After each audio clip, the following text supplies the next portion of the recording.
En el marco del Diplomado de Gobernabilidad y Administración Pública, en esta ocasión tenemos el gusto de presentar nuestro curso Dinámica Política Contemporánea.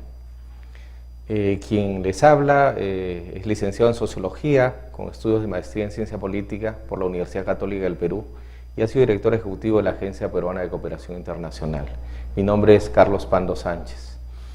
En esta ocasión vamos a tener el gusto de trabajar con ustedes el tema de la dinámica política contemporánea. La idea es trabajar en primer lugar una parte teórica referida a la especificidad de la política. Trabajaremos algunos autores clásicos como son Maquiavelo, como son Carl Smith, Hannah Arendt. Trataremos de caracterizar también los tipos de democracia existentes, desde la democracia social, la democracia participativa, pasando por la historia de la formación de las democracias, tomando en cuenta los modelos inglés, norteamericano y el modelo latinoamericano también. Luego de esta reflexión teórica entraremos tratándose un curso que pretende ser dinámico, pasaremos a trabajar dos grandes procesos. Uno primero, el proceso peruano del 30 al 2012, Sociedad, Economía y Política, al cual nos referiremos un poco en detalle en esta presentación. Y luego intentaremos aproximarnos al fenómeno de la violencia política en el Perú, que fue enmarcada del año 80 al año 92, pero que, como ustedes bien saben, todavía tiene algunos remanentes y por tanto resulta ser un tema sin duda actual y vigente. El ciclo económico que va del año 30 al 70 resulta un primer referente para entender el proceso peruano actual. Como ustedes saben, la crisis del año 29, la famosa crisis llamada la Gran Crisis Mundial de Wall Street del año 29, determinó la bancarrota de los estados que se basaban en el comercio exterior apuntando hacia Norteamérica. Hubo sin duda baja en el ingreso público, baja en el financiamiento externo y una fuerte crisis del sector privado porque naturalmente si nuestro principal comprador entraba en deterioro, entramos también en una crisis profunda. Eso determinó una crisis política. Como ustedes saben bien, el desempleo generado en el gran país del norte, que era nuestro principal comprador en ese entonces, determinó que en América Latina gobiernos como el de Leguía, que era nuestro presidente del famoso presidente Iloncenio, que fue del año 19 al 30, pero también Irigoyen en Argentina, Ibáñez y Luis en el Brasil, cayeron en el marco de un escenario en el cual los países exportadores, en las famosas economías de enclave, no lograban colocar sus productos frente al gran comprador que estaba en una profunda crisis. Eso generó una baja de salarios, abierto desempleo y naturalmente una crisis política que entonces le tocó encabezar al APRA como gran catalizador del movimiento popular, acompañado también de lo que quedaba del socialismo de Mariátegui. Leguía fue el gran frustrado presidente de entonces que cae, viene Sánchez Cerro y viene una etapa de un escenario político muy complicado, como fue la etapa de los años 30 hasta el 48 que se recupera la democracia. Los grandes protagonistas, Ayala Torre y Mariátegui, grandes actores del proceso político peruano que marcan todo el siglo XX en la historia política contemporánea. A ellos habría que agregar a Víctor Andrés Belaúnde, pero digamos desde el campo popular, tanto Ayala Torre como Mariátegui, el APRA, el socialismo o el comunismo determinaron el ritmo político de los años 30, pero marcaron todo el siglo XX en realidad.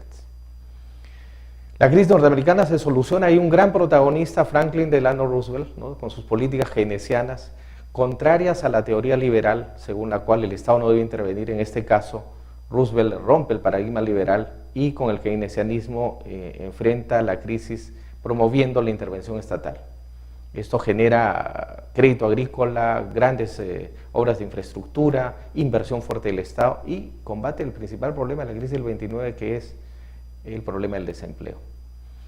Sobre eso podemos entrar a hacer algún paralelo con el caso peruano, cómo es que a veces las teorías neoliberales hacen que se crea que desde el capitalismo no se puede intervenir en economía y El keynesianismo y Roosevelt como su principal actor sin duda dan la contra a esos énfasis. Fue Franklin Delano Roosevelt, el gran presidente americano que soluciona la crisis y luego tiene el mérito de conducir a Estados Unidos en la Segunda Guerra Mundial y es el presidente ganador de la Segunda Guerra Mundial y por tanto el que inaugura una etapa de hegemonía solamente disputada por la Unión Soviética entre los años 40 y los años 80. De manera que es otro de los grandes paradigmas del siglo XX. ¿Qué ocurre en las economías de América Latina luego de la crisis del 30? Y se inicia un proceso lento de recuperación que las teorías de la modernización de entonces, Banco Mundial, Banco Interamericano de Desarrollo, recetan como grandes propuestas de actuación económica, política. Hay lo que se llama el modelo de industrialización por sustitución de importaciones, que lamentablemente va a fracasar en los años 70 y 80, pero que inicia un proceso de crecimiento lento del 38 al 45, hay un mayor aceleramiento del 46 al 60, y supone el paso de la manufactura a la industria. Nuestros países tradicionalmente agrícolas o ligeramente manufactureros intentan hacer un proceso de industrialización interesante en los años 50 y 60. Esta industria lamentablemente se asocia al crecimiento estatal, es muy dependiente del Estado, no se logra consolidar, termina siendo una industria meramente ensambladora y no una industria básica, una industria pesada, y por tanto tiene fuertes limitaciones. El paso entonces de los conglomerados manufactureros a la industria nacional se da fundamentalmente en esos años con las limitaciones y es un proceso que se da de manera similar en toda la América Latina. Es la época del petróleo barato, es la época de la organización productiva, el gran conglomerado, la gran asociación productiva es tener una hacienda algodonera, por ejemplo, y una industria textil, y a eso giran los grandes empresarios. Es el paso, ya se inicia el paso acelerado de lo rural al urbano, es la consolidación del centralismo limeño y es fundamentalmente en términos sociales el paso de la migración campo-ciudad. Este proceso de industrialización al final frustrado también tiene un correlato social. El mundo agrario postergado, el mundo agrario en el cual las tierras comienzan a escasear en ese entonces, todavía no hay reforma agraria, comienza un proceso de migración del campo a la ciudad. El migrante andino, con la ilusión de lograr el empleo obrero o el empleo público, migra a las grandes ciudades de la costa y por tanto inicia el gran proceso, el gran hecho social del siglo XX en el Perú, que es el proceso de migración masivo de campo a ciudad. Es la etapa también de los partidos de masas, quedan atrás los viejos clubes electorales de la oligarquía limeña y ya lo decíamos temprano, son los grandes partidos los que irrumpen en la política nacional. Paradigmáticamente, sin duda, el Partido Aprista Peruano, pero luego vendrán en los 50 y los 60 Acción Popular, la Democracia Cristiana, el Partido Popular Cristiano. El modelo organizativo por excelencia será el sindicato. La educación para el trabajo comienza a aparecer dejando atrás la clásica educación humanista, surgen nuevas universidades que atienden las fases empresariales fundamentalmente. La seguridad social y la negociación sindical van a ser un paradigma de esta etapa. Es interesante reflexionar un poco en tanto al movimiento de la proporción estadística entre la población que está en el campo y en la ciudad.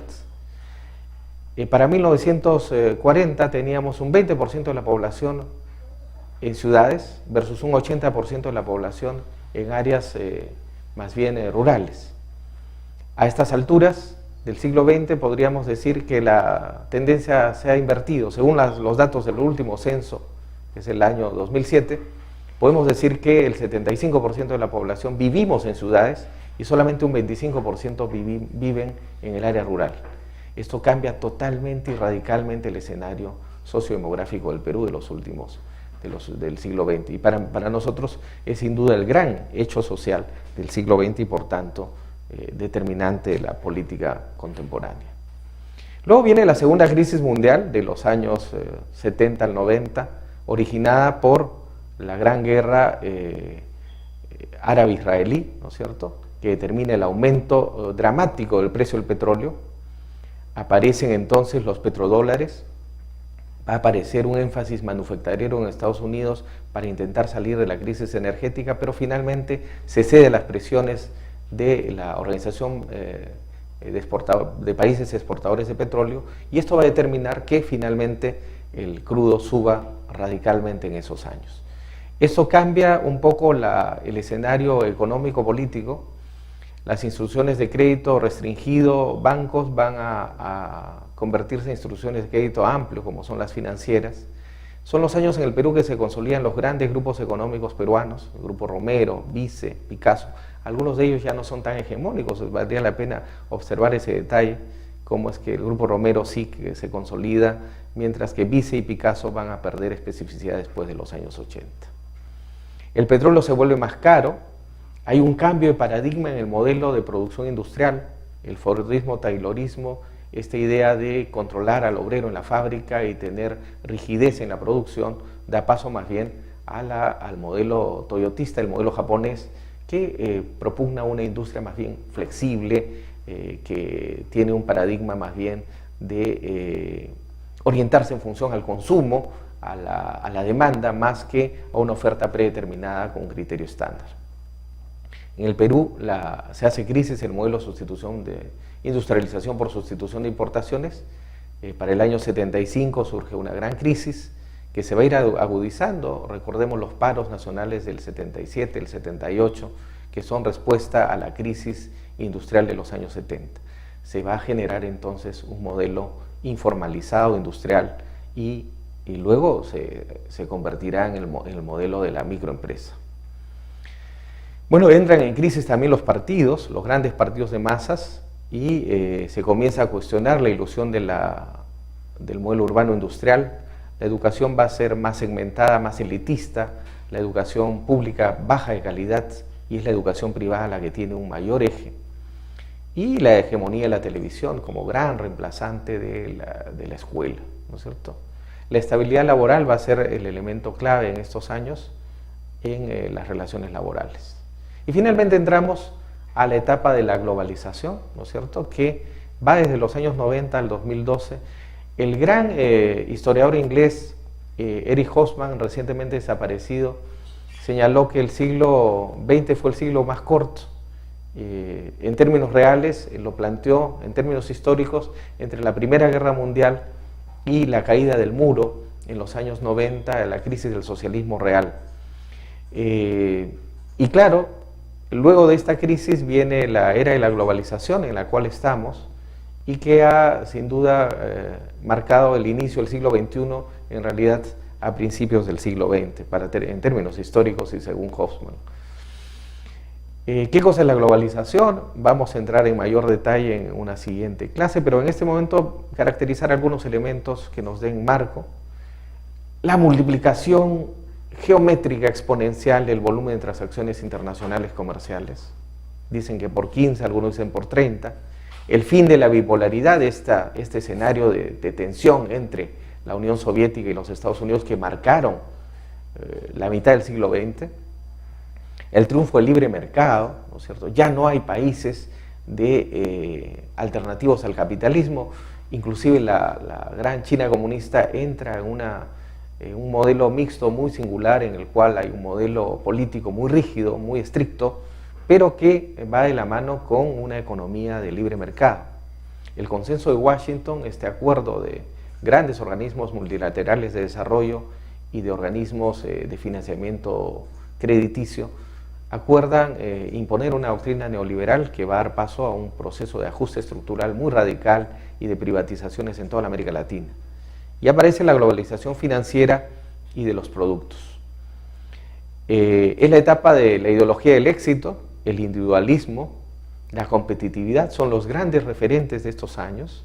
La economía se va a reprimarizar, en el caso peruano con énfasis en la producción minera, y las tesis neoliberales suponen una reducción drástica del Estado, privatizaciones y pago de deuda externa. El nuevo paradigma energético va a ser la transmisión de datos, ¿no es cierto? Ya el mismo hecho de estar en esta clase virtual supone una revolución. Hace 20 años era impensable que uno pudiera entrar a una modalidad virtual de capacitación o de educación.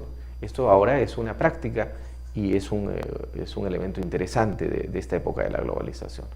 Sin duda los grandes elementos de la revolución audiovisual nos permite tener un escenario globalizado, no solamente en términos de economía, masivo intercambio de bienes, servicios y de personas, sino que además tenemos el fenómeno de la simultaneidad, la instantaneidad a través de los medios de comunicación. Aparece entonces con fuerza también otro fenómeno. Si en el siglo XX fue la migración campo-ciudad, el siglo XXI aparece el fenómeno de la emigración. El Perú actualmente tiene alrededor de 30 millones de peruanos como población, de los cuales alrededor de 28 vivimos en el Perú propiamente, y entre 2,5 millones y 3 millones viven fuera de nuestras fronteras. De manera que eso es un dato, ¿no es cierto? ¿Quién de nosotros no tiene algún familiar, algún amigo que reside fuera de nuestras fronteras, pero que sigue siendo peruano? Por tanto, algunos hablan incluso del quinto suyo, ¿no? Digamos, los históricos 4 suyos de nuestro incanato, con un quinto suyo que está fuera de nuestras fronteras. Es la época de la instantaneidad como característica comunicacional, los celulares, la televisión por cable, el iPod, tablets, en fin, elementos que conocen bien ustedes y que son parte ya de nuestra cotidianidad. El teléfono celular, que hace que la ubicación de uno sea automática y en cualquier lugar y en cualquier momento. Pero también se transforman los paradigmas políticos. La militancia política pasa de ser el paradigma de la ciudadanía, el actor político dentro de un partido, a tener primacía más bien el tema del usuario. Y entonces los reclamos son puntuales, son en función de determinados problemas y ya se pierde de vista quizás el marco general, el marco nacional. No digo que esto sea bueno necesariamente, pero es una característica, es un dato de la realidad de un mundo globalizado. La relación se hace más interactiva, más directa, aparece como vía primordial el Internet, el Facebook, el Twitter, las llamadas redes sociales, que en términos políticos revolucionaron, por ejemplo, la elección última, no la actual, la anterior, de los Estados Unidos de Norteamérica, cuando gana el presidente Obama. La elección anterior en gran medida se atribuye a las redes sociales. Ya no estamos hablando de grandes mítines, grandes debates, grandes movilizaciones de políticos y de seguidores. Estamos hablando de otra forma de seguimiento de los candidatos, fundamentalmente a través de las redes sociales. Ustedes verán, los grandes decisores de política ahora se manifiestan mandando un Twitter, poniendo una imagen en el Facebook, poniendo un mensaje y a su vez el contendor le contesta en el Twitter y eso rebota en los medios y esa es noticia. Sin duda estamos frente a un nuevo escenario. Bueno, vamos a tener naturalmente el gusto de compartir estos temas y algunos otros en este curso de Dinámica Política Contemporánea. Muchas gracias.